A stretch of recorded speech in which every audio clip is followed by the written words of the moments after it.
این بینای تعلیمی عبارت از 3 آشانه در دهه حمیدآباد دهات باباشاییان ناحیه واسه با مبلغ‌گذاری حکومت مملکت در دایره کارهای آبادانی با استقبال جشن 35 سالگی استقلال دولتی جمهوری تاجیکستان مورد استفاده قرار خواهد گردید. عین زمان کارهای ساختمانی در انشاءات مذکور ادامه دارند. مکتب زمانوی با راه و راهروهای مطابق با طلبات‌های شهرسازی ساکنان دهه حمیدآباد از چنین اقدام‌های سازنده الهام گرفته برای آنکه حرکت آزاد واسطه‌های نقلیات و هم ساکنان به مشکلی تامین گردد در سمت بازسازی راه و جویبارهای محله سهم ارزنده گذاشته ایستادند.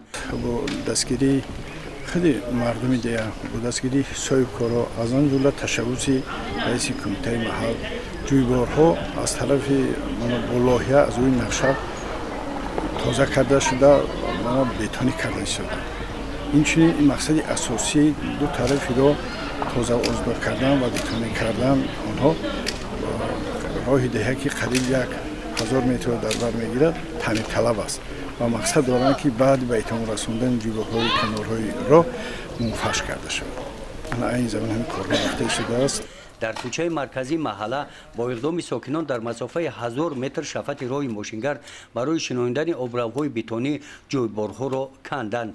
در این حشر پیر و جوان دهه اشتراک کردند. 33 متری آن را غفار قربانوی 71 ساله کنده است.